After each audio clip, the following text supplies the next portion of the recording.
Have you ever had that daydream? You know, the one where you strike it rich overnight. Maybe picture yourself, I don't know, kicking back on a yacht that just sort of materialized from a brilliant investment. Uh-huh. The dream scenario. Right. Now, imagine that yacht isn't just leaking, it's like actively sinking. Gushing water, pulling your money down faster than you can even think. Ooh, yeah. Well, that feeling, that sinking feeling, that's pretty much what we're diving into today. We're looking at this huge Rs 123 crore Ponzi scheme that just got busted in Bhubaneswar, Odisha. And it was run, believe it or not, by a mother and daughter duo, Dwipika and Tandra Bhanjo. It's really something, isn't it? The sheer nerve behind these kinds of operations. It's almost like a performance piece, this grand illusion they build. Totally. And for Dwipika and Tandra, that performance, well, it hit a wall on May 20th, 2025. That's when Odisha's Economic Offenses Wing, the EOW, finally tracked them down in Kolkata in Bidhannagar. And the sheer size of it is, Yeah. wow, we're not talking about a few people. It's something like 34,000 investors. 34,000. Spread across 5 Indian states. And it didn't even stop there. Apparently, it reached into Bangladesh, too. Yeah, the reach is incredible. It really makes you think, doesn't it?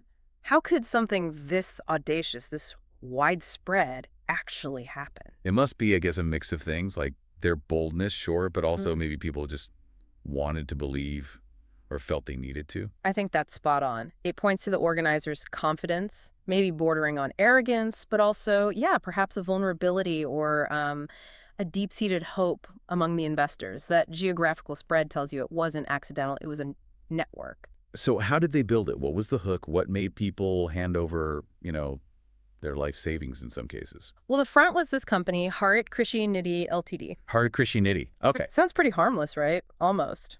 Wholesome, like they're selling organic vegetables or something. Exactly. That veneer of respectability, it works. It really can. And the guy who actually started it all back in West Bengal in 2023 was Tushar Bhanjo. That's Dwipika's husband, Tandra's father. Ah, okay.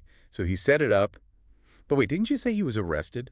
Like way back in June 2024. He was, yes. Yeah. Arrested almost a year before the mother and daughter were caught. So, Yeah. how did the scheme keep going and apparently keep growing after the main guy was out of the picture? This seems odd. It's a really key question. His arrest should have been a massive flashing red light, shouldn't it? You'd think so. It says a lot, maybe about how persuasive Dwipika and Tandra were, or perhaps how little digging some investors did. Maybe they were just blinded by the promises. And Tushar, he was definitely the architect of those promises. And what promises they were? I mean, seriously, they were advertising returns of 11% per month. 11% monthly. Yeah. Just let that sink in. It's not just high interest, it's like fantasy level interest. Precisely. I mean, any investment offering something that disconnected from normal market returns should set off alarm bells immediately. Right, absolutely. And then you add on things like a 4 or 5% commission just for bringing in new people. Classic Ponzi playbook. Oh, it gets even crazier.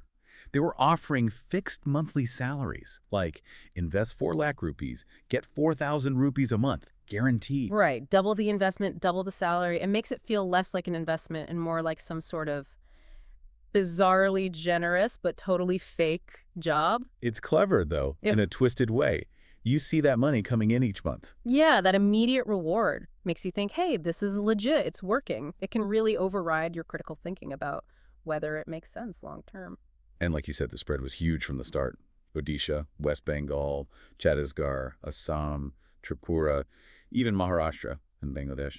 How does a new company do that? It shouldn't, realistically. That rapid, wide expansion itself is another red flag. It all funneled into this massive pot, 123 crore rupees. 123 crore, just gone. It's heartbreaking when you think about the lost savings. It really is. And, for anyone listening who isn't quite sure, the basic idea of a Ponzi scheme is pretty simple, though devastating. Yeah, maybe break it down quickly. Sure. Essentially, you promise high returns. You pay the first investors, not with actual profits, because there usually aren't any, but with the money coming in from newer investors. So you constantly need fresh cash flowing in just to keep up appearances. Exactly. It's just shuffling money around while the people at the top skim off their share. It has to collapse eventually. Okay, so Harit Krishi Nidhi was set up as a Nidhi company. What does that actually mean, and how do they break the rules? Right. So a Nidhi company is a type of NBFC, a non-banking financial company.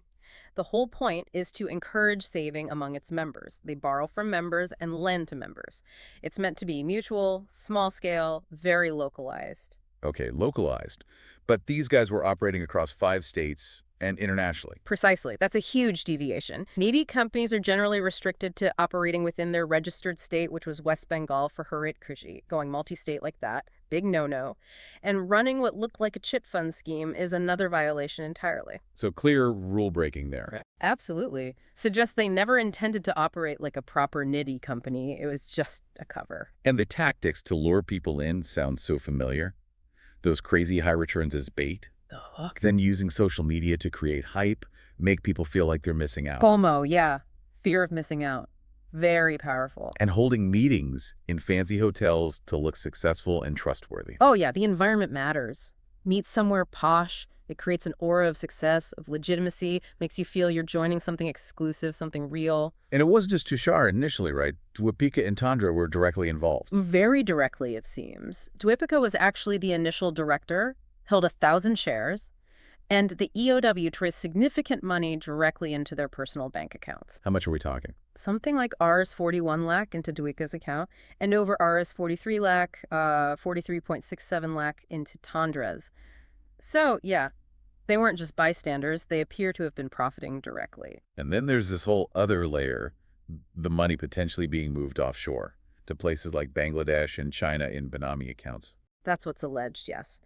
Benami, meaning basically accounts held in someone else's name to hide the real owner and the source of the funds. Which makes getting it back even harder, I imagine. Exponentially harder. Tracking money across borders is tough anyway. Tracking money hidden in fake names in other countries, that's a massive challenge. It suggests a very deliberate attempt to squirrel away the stolen funds. It's easy to get lost in the numbers, the crores, the accounts, but we have to remember these are real people. 34,000 real lives affected. Absolutely critical point. These aren't just figures. It's people's security, their dreams, their futures, just wiped out. We heard about Manmohan Dora in Bhubaneswar. It was his complaint that actually kicked off the EOW investigation. Just one story out of thousands. And his story is likely echoed across all those states. Investors came from everywhere, the capital city, rural villages in Assam, all sorts of backgrounds. And that horrible twist where early investors are encouraged to recruit friends and family. Turning victims into recruiters, yeah? It's insidious. It builds the pyramid faster, makes it seem legitimate because, hey, my cousin got a payout. But it just spreads the eventual pain wider. Because that payout was just someone else's investment money. Precisely. It's unsustainable. That flow of new money eventually slows down, and the whole house of cards comes crashing down. So the EOW finally catches up with them in Kolkata. Must have been a huge operation. No doubt. Coordinated effort. Getting them before the magistrate, getting the transit remand back to Bhubaneswar. That's the start of the legal process. But the investigation itself is probably far from over. Now they have to untangle that whole web of money, right? Follow it wherever it went. Exactly. Tracing 123 crore rupees through potentially numerous accounts, including those alleged offshore benami ones. That's a painstaking process. They need to map out the entire financial flow to see who benefited and how. It just makes you wonder, though. We hear about these schemes collapsing all the time. Why do people keep falling for them? What's the psychology here? That's the million-dollar question, isn't it? Or I guess the 123 crore rupee question here. Yeah.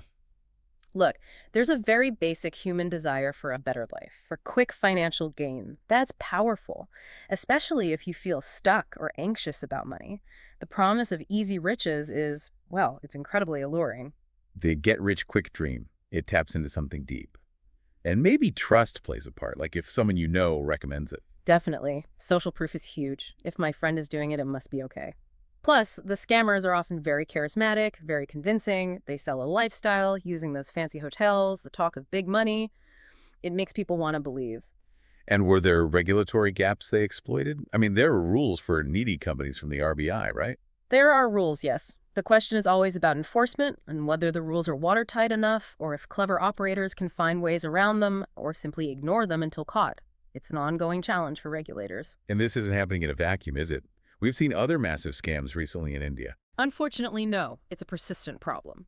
Just last year, 2023, there was that Solar Techno Alliance, the STA scam.